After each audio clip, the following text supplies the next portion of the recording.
Hello everyone, and welcome to another episode. Sorry about the delay. Had a couple things that needed to sort out, it looked like. So it should be... Okay, sorry, a little issue with the audio there.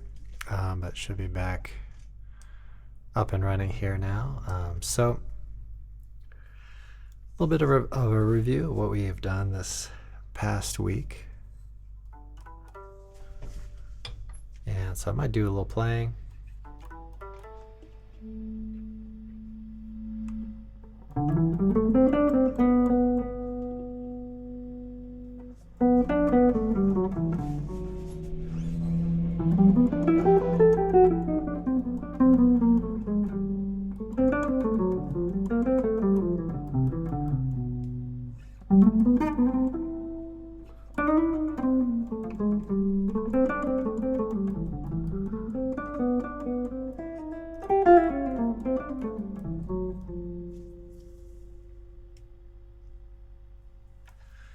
All right, so we've been talking about Nuage. I think we're going to spend maybe 2 weeks, maybe a month with it. See how it goes, but let me know how you're feeling on it.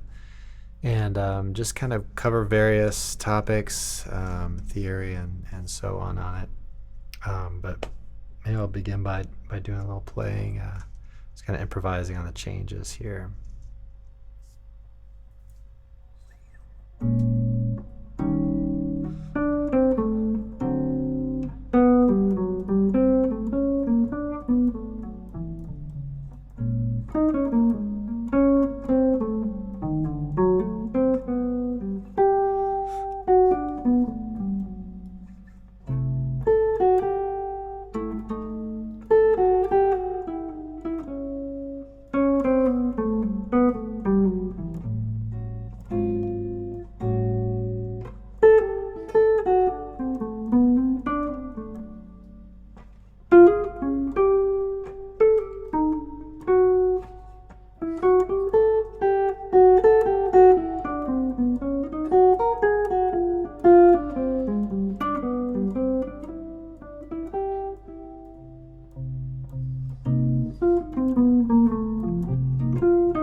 All right, and then, just kind of keeping in mind a few of the things that we talked about earlier this week.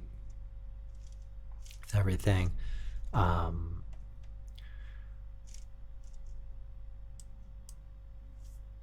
We had bebop scales, and we selected 5 notes and kind of worked with those. We had some chord shapes that we worked on. And so one big theme that I like to really emphasize on these videos is having the ability to play some kind of smooth voice leading kinds of options. So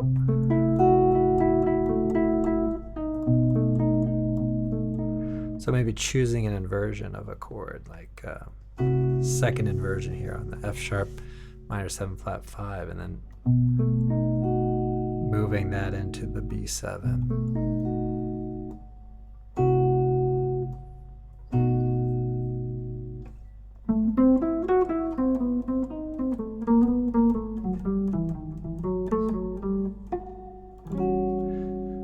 So you can even work that. You can work that into comping. You can work that into chord melody soloing, things like that.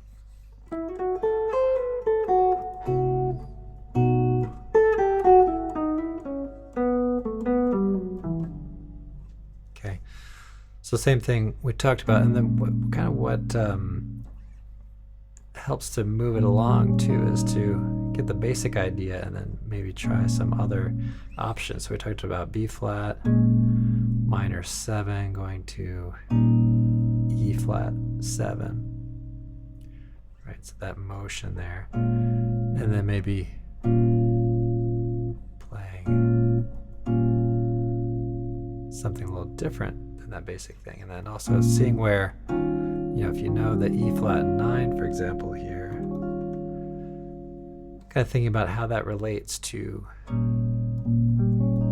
E flat 7 and looking at the second inversion and what we need to do to get there. Because what happens is you have these two notes, you can replace the root note, or replace the 5th with the root, replace the root with the 9. Then you can arrive at that.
So having the idea of where all these chords come from, and starting with kind of the most basic and building out. So any 4-note kind of chord, and then knowing the inversions and all that. All right. So this week we had a little bit of a talk on Django Reinhardt. That was kind of a newish sort of thing. So just try to work with kind of the lineage of jazz guitarists and things. So we learned a little bit about him, his playing, some about his technique. So we talked about the idea of two fingers. Okay, so if you try to do that, maybe limit yourself to 2 fingers and see how your solos can go.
So you really have to kind of concentrate on that using just the two fingers. But aside from just trying that for that purpose of maybe just getting an insight to that, working with limitations is basically what we all do to whatever extent on whatever particular thing that we're up against.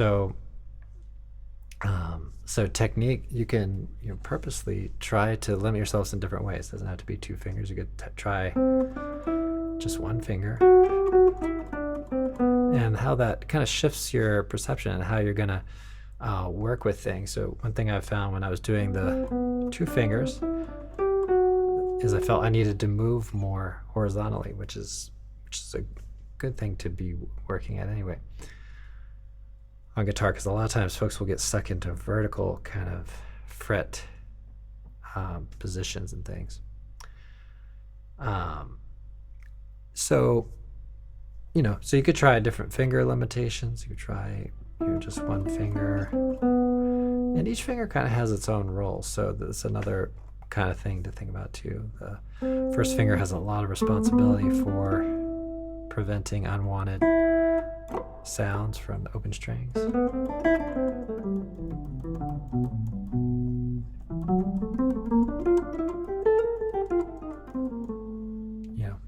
What would it be like to kind of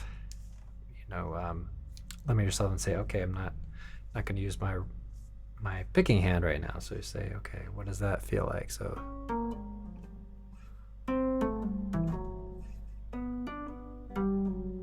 how would we work with that limitation? Well, the volume's going to be a lot lower, so then you might raise up your volume a little bit.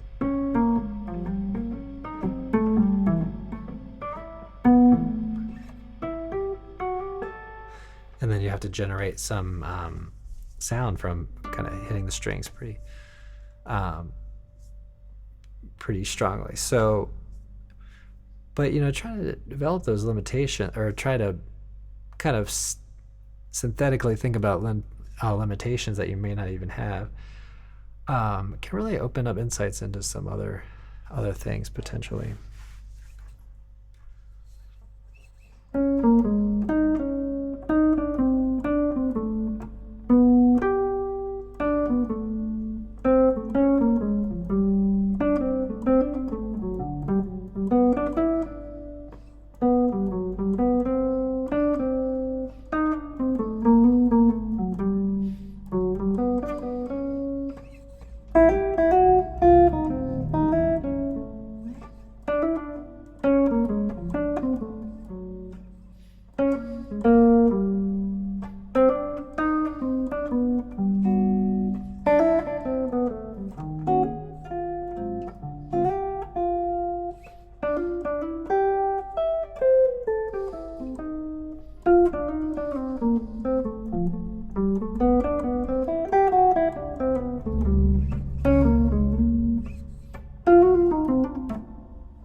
Alright, so hopefully we've got a pretty good understanding of how the chord changes work, how the so 2 weeks ago we did a talk on the form and analysis. We talked about soloing, and this week we talked a little bit more about some scales and importance of chord scales, basically, and finding out what might work. So some kind of featured ideas there. So you might experiment with the scale, sort of exotic sounding, but the harmonic major.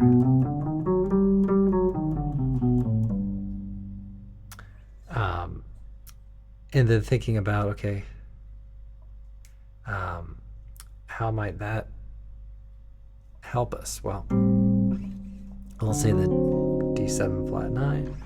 Okay, that might give us,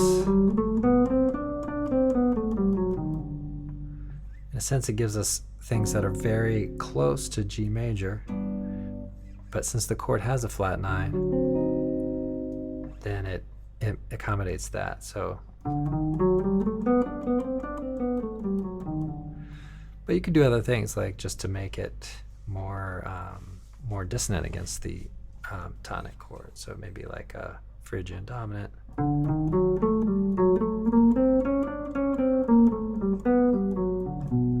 And then you get that difference that makes it sound, oh, it sounds a little brighter now.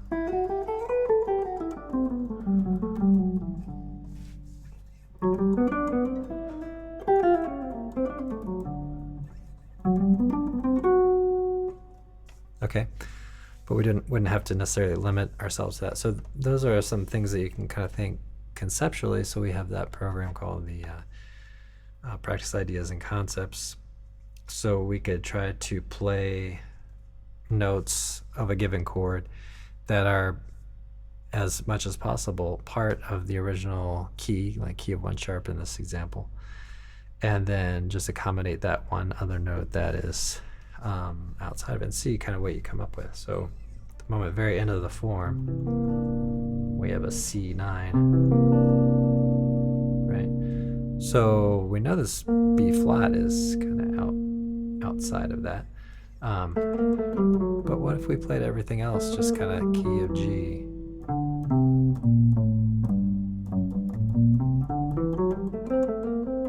Right, so what do we end up with? And that's the G melodic minor, or C Lydian dominant, right? But on another extreme, especially when it comes to dominant chords resolving to a tonic or some chord, it might be nice to really dial up the dissonance and then resolve from there.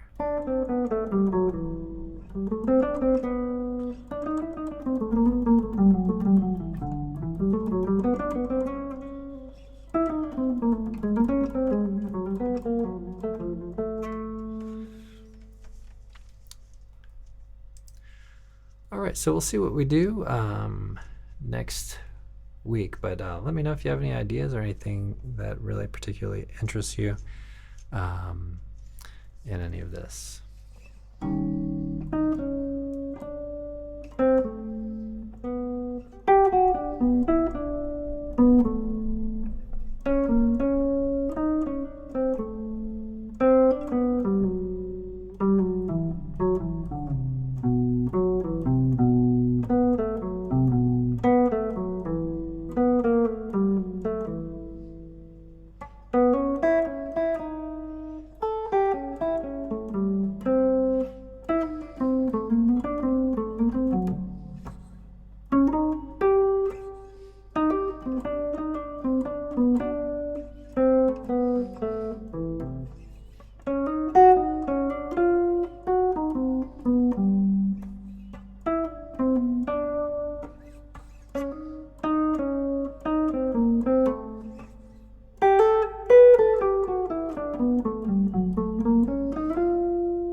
All right, everybody. So just a reminder that the video for this is available on the YouTube member area. And you can find that at youtube.com/fretprints. And if you're checking this out in the member area and you are a member, quick thank you. And then but if you want to take it on the road and listen to it in the car or something, this is also available in podcast form as well.